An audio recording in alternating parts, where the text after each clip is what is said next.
विधानसभा की विधायक सरतेंदु तिवारी द्वारा गत दिनों भारतीय जनता पार्टी के वरिष्ठ नेता दद्दन पांडे को विधायक प्रतिनिधि नियुक्त किया गया। इस पर सभी भारतीय जनता पार्टी के कार्यकर्ताओं द्वारा उन्हें शुभकामनाएं माल्यार्पण कर दी गई। इस दौरान कई कार्यकर्ता शामिल है। इस दौरान हमारे संवाददाता बलराम पांडे द्वारा नगर परिषद में हुई महत्वपूर्ण 19 पॉइंट के विकास एजेंडे को पारित करने के लिए बैठक में जो निर्णय लिए गए उस पर चर्चा की गई। नमस्कार, मैं हूं बलराम पांडे और आप देख रहे हैं वॉइस ऑफ राइट्स। हम बैठे हुए हैं भारतीय जनता पार्टी के सभी वरिष्ठ कार्यकर्ताओं के साथ और आज इस मौके पर बैठे हुए हैं कि आज चुरहट विधानसभा के विधायक माननीय सरतेंदु तिवारी जी द्वारा श्री दद्दन पांडे जी को विधायक प्रतिनिधि चुना गया है। इस उपलक्ष्य में सभी कार्यकर्ताओं ने उन्हें अनुपम भेंट देकर और उनकी सहायता के लिए और उनके कंधे से कंधा मिलाकर चलने के लिए यहाँ पर अपने वचन को बद्ध किया है। अब बात करते हैं चुरहट की। चुरहट मध्य प्रदेश में जर्जर सड़कों के बारे में राजनीतिक कहें चाहे गैर राजनीतिक कहें, ये चर्चा का विषय बना हुआ है। खैर, रोड का कार्य प्रारंभ हो चुका है और नगर परिषद का गठन भी हो चुका है, लेकिन नगर परिषद की गठन चूँकि कांग्रेसी सरकार है तो नगर परिषद के गठन में बहुत सारी चीज़ें होती हैं, मापदंड होते हैं। कई चीज़ों के लिए क्या क्या किस किस वार्ड में कौन से काम होने चाहिए, इसके लिए सभी का सहयोग आवश्यक होता है। तो आज के डेट में लगभग 19 पॉइंट में, सही बोल रहा हूँ सर? जी 19 पॉइंट में रखा गया था मुद्दा। उस मुद्दे के बारे में हम बात करना चाहेंगे। हमारे बीच भाजपा के वरिष्ठ नेता माननीय श्री अनसुईया प्रसाद सोनी जी बैठे हुए हैं, साथ में विधायक प्रतिनिधि जी दद्दन पांडे जी बैठे हुए हैं और मंडल अध्यक्ष शुक्ला जी बैठे हुए हैं और साथ में महामंत्री सतीश सोनी जी, महामंत्री मंडल अध्यक्ष विक्रम यादव जी और युवा मंडल अध्यक्ष, जिला युवा मंडल अध्यक्ष राजेश पटेल, मंडल अध्यक्ष राजेश पटेल जी, विनोद सोनी जी बैठे हुए हैं और हमारे साथी और हमारे पेशे के भी साथी श्री राजमणि साहू जी पूर्व पार्षद बैठे हुए हैं और सभी लोग कार्यकर्ता बैठे, पाल जी भी बैठे हुए हैं। अब मैं मुद्दे पर आता हूँ। मुद्दा ये है कि आज जो 19 पॉइंट पर चर्चा की गई परिषद में, जिसका पहला बिंदु था कि नगर पंचायत के जो क्षेत्र हैं जहाँ पर सड़क और नाली का निर्माण आज तक नहीं किया गया, उन क्षेत्रों के कार्यों को दरकिनार करते हुए जहाँ कई बार नाली और सड़क का निर्माण कार्य किया जा चुका है, वहीं पुनः प्रस्तावित करना कहाँ तक न्याय संगत है, इस बारे में आप बताएं। नहीं, वो उचित इसलिए नहीं है कि चूँकि हमारे नगर पंचायत में बहुत ऐसे वार्ड पड़े हुए हैं जिन वार्डों में भी नाली और रोड की सुविधा नहीं है। इसलिए जो अभी का कार्यक्रम इन लोगों ने रखा है अभी पार्षद में कि हम नाली निर्माण कर रहे हैं या हम रोड बनवा रहे हैं, तो जितनी रोडें बनी हुई हैं और जितनी नाली बनी हुई हैं उसी में ये कार्य करने का एजेंडा निकाले हैं। इसलिए हम लोग इस एजेंडे से सहमत नहीं हैं। मैं ये पूछना चाहता हूँ कि जब परिषद की बैठक में ये एजेंडे को शामिल किया गया तो उसमें कितने पार्षदगण विरोध में थे? अब उसमें आज 6 पार्षद तो विरोध में थे और 7वां और 8वां गोपनीय ढंग से उन्होंने भी विरोध किया है कांग्रेस के कार्य। वो भी कार्य की वजह से जो 2 पार्षद के कांग्रेस के भी थे, उन्होंने भी विरोध किया। दूसरा मुद्दा यह है कि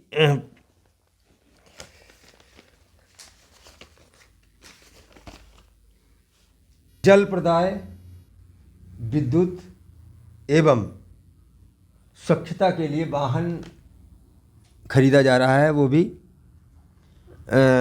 आपका पिकअप।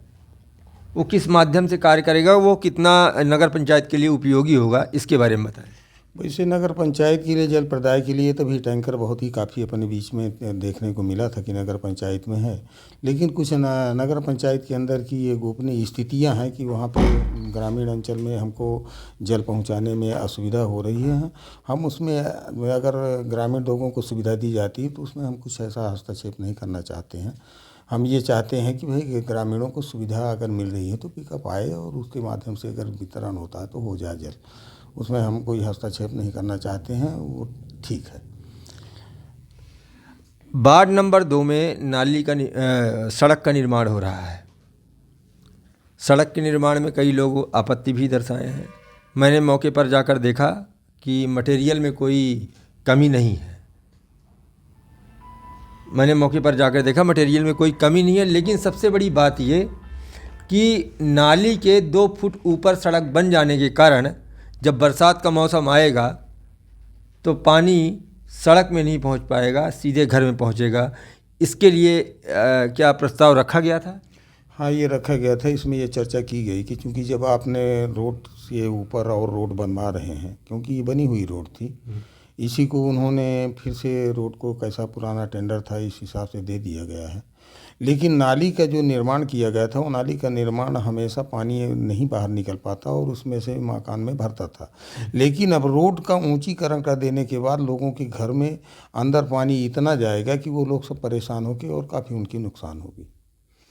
तो इस जो संबंध में अध्यक्ष और परिषद के जो और लोग थे उनका क्या कहना था? उनका कहना ये था कि ये पुराना टेंडर है, इसलिए नाली में निर्माण करने के लिए लोगों ने आया और मैं करवा रहा हूँ। नाली की जो स्थितियाँ हैं वो स्थिति पहले से ही गड़बड़ कर दी गई है। इंजीनियरों ने इसका ठीक से लेंथ ना ले करके और पानी का भराव पूरे हमारे नगर पंचायत की सभी नालियों में हो रहा है, तो उसके लिए व्यवस्था कोई आगे देखी जाएगी, लेकिन रोड का निर्माण नहीं रोका जाएगा। दूसरी बात, मोहिनी देवी स्टेडियम के बारे में बात हुई। मोहिनी देवी स्टेडियम के समतलीकरण की बात चल रही थी।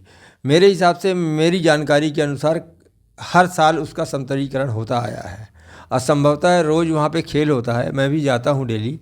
समतलीकरण की कोई ज़्यादा विशेष आवश्यकता मुझे समझ में नहीं आई, लेकिन आपको क्या लगता है कि उसका समतलीकरण होना बहुत ज़रूरी है?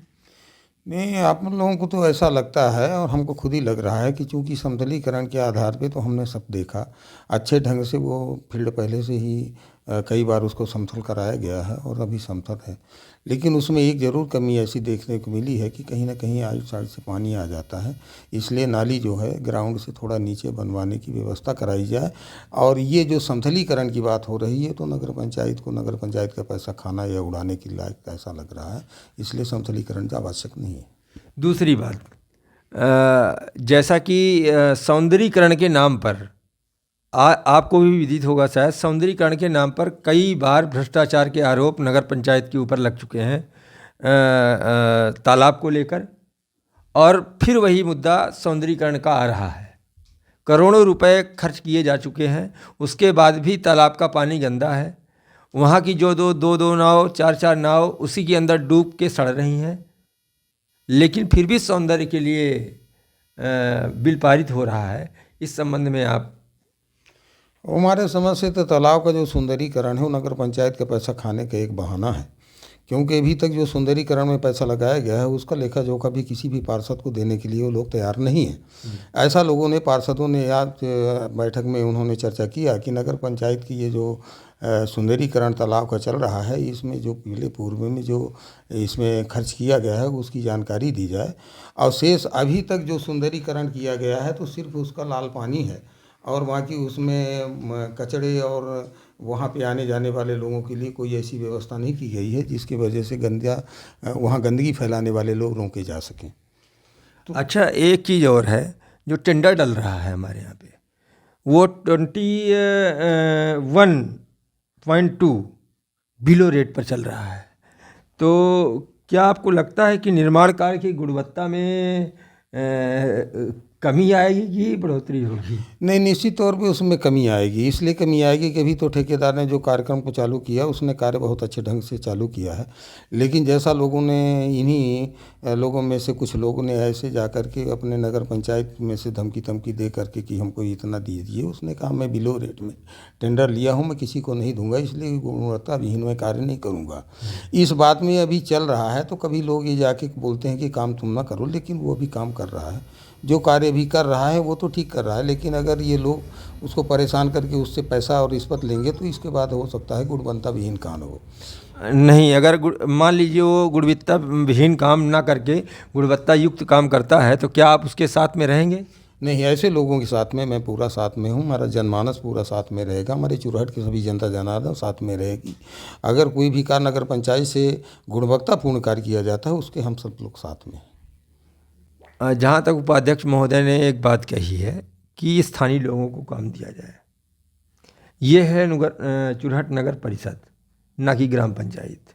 मनरेगा का काम यहाँ पे चलता नहीं है, तो क्या ठेकेदार के पास ये पावर है कि वो अपने यहाँ के मजदूर ला के यहाँ काम कर सकता है, या कि फिर स्थानीय मजदूरों को काम देना उसकी व्यवस्था है, या कि नियम कानून के अनुसार है?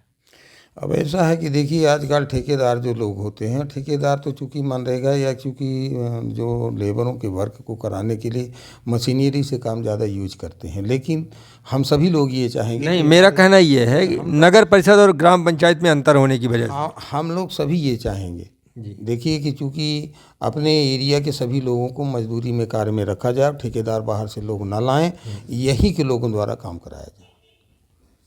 बहुत बढ़िया। दूसरी बात ये कि सबसे ज़्यादा रोड, नाली और पानी की असुविधा किन वार्डों में है, और उन वार्डों के लिए क्या आज के परिषद में उस लिए चर्चा की गई, और चर्चा करने के उपरांत उसमें क्या निर्णय लिया गया? उसमें निर्णय ये लिया गया कि भी पूरे वार्डों का निरीक्षण हमने नहीं कर पाया है। मैंने उनको बताया कि ward number 15, ward number 6, ward number 7 और वार्ड नंबर 10 कुछ ऐसे स्थान हैं जिन स्थानों में क्योंकि अभी बहुत बड़ी कमी पड़ी हुई है, और ख़ास तौर से इन्होंने जो नया एजेंडा निकाला है तो वार्ड नंबर 6 और वार्ड नंबर 15 के कोई भी काम इन लोगों ने नहीं लिया है। इसी में बड़ा तर्क वितर्क चलता था। उसमें ऐसा कहा गया कि अगले एजेंडे में या इसी में कुछ ऐसा होगा कि वहाँ के भी कार्य इसमें जोड़े जाएंगे।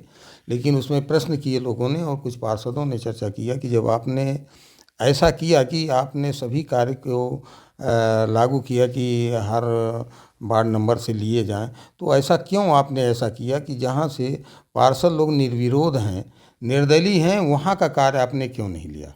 इसमें बड़ी देर तक बात चली। इसके बाद उन्होंने कहा कि हो सकता है कहीं हमसे गलती हो गई हो, लेकिन आइंदा के लिए हम ध्यान रखेंगे। ऐसा आश्वासन मिला कि बाकी से सभी में काम एक एक दो काम लिए जाएंगे और कराए जाएंगे। अच्छा, आखिरी सवाल आपसे ये है कि कांग्रेस की परिषद गठित हुई, अध्यक्ष कांग्रेस का हुआ, उपाध्यक्ष जी कांग्रेस के हुए, और पार्षदगण उनको समर्थन देने के बावजूद ये हुआ। उसके बावजूद भी लगातार अध्यक्ष और उपाध्यक्ष के बीच मतभेद जो पैदा हो रहे हैं, आपको क्या लगता है ये मतभेद होने का कारण क्या है? इसका कारण ये है कि देखिए, चूंकि नगर पंचायत में जो इस समय कार्यक्रम चल रहा है, जो कार्य कराए जा रहे हैं, तो कार्य कोई नए तो कराए नहीं जा रहे हैं। जैसे रोड बनी है तो रोड पे रोड बनाना, नाली बनी है तो नाली में नाली बनाना। इसी में मतभेद पैदा हो रहा है कि जिस अभी वार्ड में कुछ काम नहीं हुआ है, नाली नहीं बनी हुई है, रोड नहीं बनी हुई, वहाँ काम कराया जाए। नहीं, हाँ, आप दूसरी तरफ ले जा रहे हैं। मैं दूसरी तरफ नहीं ले जा रहा। नहीं, मेरा कहने का अर्थ ये है कि जो अभी समाचार पत्रों में प्रकाशित हो रहे हैं समाचार में कि अध्यक्ष के पति काम कर रहे हैं और उसका उपाध्यक्ष विरोध कर रहे हैं, ये कहाँ तक पार्टी को नुकसान पहुंचा रहा है कि और आपकी पार्टी को लाभ पहुंचा रहा है, इसके बारे में बताएं। देखिए, मैं एक बात आपसे ये बताना चाहता हूँ कि चूंकि जो नारी, चाहे वो पार्षद हो और चाहे वो अध्यक्ष हो जी, चूँकि जिस चीज़ की जानकारी उसे नहीं है तो उसका सहयोगी उसको जानकारी देने के लिए वहाँ जा सकता है, उपस्थित हो सकता है और अपने घर के व्यक्तियों को वो समझा सकता है। इसके लिए हम नहीं कह रहे हैं कि इसमें तर्क वितर्क चल रहा है। तर्क वितर्क इसलिए चल रहा है कि जो बना काम है उसी को बनाया जा रहा है, और जो कहाँ काम नहीं बना है वहाँ नया काम नहीं करवाया जा रहा है। इसमें तर्क वितर्क चल रहा है। इसलिए मैं ये चाहता हूँ, हम लोग भी चाहते हैं कि नगर पंचायत वहाँ कार्य करे जहाँ अभी कार्य की आवश्यकता है। जहाँ रोड नहीं बनी है वहाँ रोड बनवाई जाए, जहाँ नाली नहीं बनी वहाँ नाली बनवाई जाए, जहाँ बिजली नहीं वहाँ बिजली दी जाए, जहाँ नल योजना नहीं वहाँ नल योजना दी जाए, जहाँ पे रोड बनी है रोड के ऊपर रोड न बनवाई जाए, जहाँ नाली बनी है नाली के ऊपर नाली न बनवाई जाए। इसका विरोध। लेकिन मेरे सवाल का उत्तर अभी तक नहीं। अध्यक्ष इसी का विरोध कर रहे हैं, इसका विरोध नहीं कर रहे हैं कि वो अध्यक्ष है तो उनका विरोध कर रहे हैं, क्योंकि अध्यक्ष की मनमानी ढंग से नहीं तो ऐसा लग रहा है कि उपाध्यक्ष आपकी तरफ से बोल रहे हैं। नहीं, उपाध्यक्ष हमारे तरफ से नहीं बोल रहे हैं। हम तो लोग तो सामाजिक व्यक्ति हैं, हम लोग तो भारतीय जनता पार्टी के वरिष्ठ हम लोग नेता हैं। हम लोगों को जो दिखता है वही हम लोग बोलते हैं। और किसी पत्नी के साथ कोई पति जा रहा है तो उसमें कोई ऑब्जेक्शन नहीं, विरोध नहीं लगता। और हमको विरोध है, और न विरोध हमारे उपाध्यक्ष को भी होना चाहिए, क्योंकि ये लोग तो सब और विरोध होने का प्रश्न इसलिए नहीं उठ रहा है, लेकिन लगातार विरोध तो किया जा रहा है। इसलिए नहीं उठ रहा है कि ये तो कांग्रेस के ही एक दूसरे के चहेते हैं। नगर पंचायत में कैसे लूट किया जाए, हम उसका विरोध लोगों के बीच में बता करके जनता को गुमराह करते रहें, और वो उनका विरोध बना के हम जनता को गुमराह करते रहें, और बनी रोड को हम फिर बनी रोड बना के उसका पैसा हम ठेकेदार से खाते रहें। ये तो एक ही ये वसूल इन लोगों का है, इसलिए मैं इनका विरोध करता हूँ। ये एक दूसरे के विरोधी नहीं है, ये ऐसा विरोधी हैं कि एक आदमी कहेगा कि रोड बनी है इसको रोड को बनाओ, और ठेकेदार से ये लोग उधर से पैसा लेंगे कि मैं बनी रोड को बनी तो बनवा रहे हैं, आप इसको रिपेयर करके निकल जाओ और बाकी तुम्हारा पैसा बन जाएगा। ये पैसा खाने के चक्कर में ऐसा कर रहे हैं, क्योंकि इन लोग चुने हुए प्रतिनिधि नहीं हैं, इन लोगों ने वोट को खरीद करके प्रतिनिधि बने हुए हैं। इसलिए इन लोगों को लग रहा है कि कितना जल्दी मेरे पास पैसा आ जाए नगर पंचायत का, हमारा जेब भर जाए, तो जो पैसा मैंने खर्च किया है उसको मैं वसूल लूं। वसूलीकरण की प्रक्रिया चल रही है। इसीलिए ये भारतीय जनता पार्टी इनका विरोध कर रही है, और ये कह रही है कि जहाँ काम नहीं हुआ है वहाँ काम करवाओ। बहुत बहुत धन्यवाद आपका। पहले बात करेंगे राजेश पटेल जी से। धन्यवाद बलराम भैया। राजेश पटेल जी, जिस तरह आप लगन से काम कर रहे हैं, अब लगनता हमें यही दिखाई देती है कि आप दिन भर मोटरसाइकिल से घूमते हैं। जी, गाड़ी कार नहीं है तो मोटरसाइकिल से घूम रहे हैं इस जर्जर सड़क में, तो क्या लगता है कि पब्लिक किस रुझान में है? अभी बाद में हम आपको बताएंगे रुझान। अब सड़क बनने के बाद अच्छे रुझान में रहेगी, और माननीय विधायक जी चुराहट में जितने वोटों से पहले नहीं जीतते थे उससे ज़्यादा वोटों से जीतेंगे। अब इतना कॉन्फिडेंस किस तरह आया? अब लोगों को रोड में भूमि पूजन होने के बाद लोगों के बीच हम लोग बैठते हैं तो सब लोगों की बात यही आती है कि भैया ने जो काम 50 सालों पर नहीं हुआ वो भैया ने 4 साल में कर दिखाया। कुछ लोगों का कहना यह है कि 3 साल बैठे रहे और चौथे साल जब लगा कि चुनाव आया उसके बाद रोड बनवानी चालू की। 2 साल तो 1.5 साल कमलनाथ की सरकार थी, उसके बाद फिर कोविड लग गया। भैया लगातार जब से विधायक हुए हैं तब से काम प्रयास कर रहे थे रोड में, जाके अब तक में सफलता मिली है। चुराहट की रोड जल्द बनेगी, काम भी शुरू हो गया है। 2-3 महीने के अंदर अंदर चुराहट नगर की रोड बन जाएगी। आपसे एक सवाल और है कि आपने चुराहट नगर परिषद अंतर्गत कितने युवाओं को अपने टीम में शामिल किया है? हमारे साथ हर वार्ड में चुराहट नगर में कम से कम 20 से 25-30 लोग हर युवा हैं, और लोग अच्छी तरह से लगन के साथ युवाओं को जोड़ रहे हैं साथ में मिल के मेरे साथ, और सब लोग का सहयोग है। इसी सहयोग के कारण हम अच्छी तरह से चुराहट में मजबूत स्थिति पर हैं। धन्यवाद। विक्रम जी पहचान के मोहताज नहीं है, और ये हर क्षेत्र में माहिर हैं, चाहे व्यापार हो, चाहे ठेकेदारी हो, और चाहे राजनीति हो। विक्रम जी के बारे में ज़्यादा मैं बोलना नहीं चाहूँगा, दर्शक संभवतः सब चीज़ जानते हैं इनके बारे में। आपका हार्दिक स्वागत है। पहले बलराम भैया, अपना हमको मौका दिया नहीं आज बुलान अपना हमसे डिबेट कराने के, कितने धन्यवाद। विक्रम जी, आप ये बताइए कि आप लगातार राजनीति में सक्रिय रहते हैं, आपको क्या लगता है कि ऐसी कौन सी चीज़ अभी बाकी है जो हमें करनी है और वो हम कर नहीं पा रहे हैं? ऐसी बहुत सी चीज़ें बाकी हैं जो कि हम नहीं कर पा रहे हैं। हमारे भारतीय जनता पार्टी द्वारा गाइडलाइन जो तैयार की गई है उसमें हर एक अंतिम छोर तक व्यक्ति को हमें विकास पहुंचाना है और उसकी मदद करना है। तो हम उस पार्टी की गाइडलाइन के अनुसार हम मेहनत दिन रात बराबर कर रहे हैं, और आने वाला फ्यूचर अच्छा होगा और एक बेहतरीन भविष्य का निर्माण करेंगे हम अपने विधायक जी के से साथ मिल के, और एक चुराहट में एक बेहतरीन भविष्य का निर्माण बहुत जल्द होने वाला है।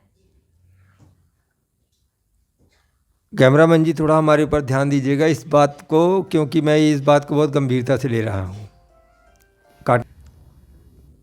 एक समय था जब मैं विक्रम यादव जी जब चुनाव लड़ रहे थे, मैंने बोला इनको चुनाव मत लड़िए।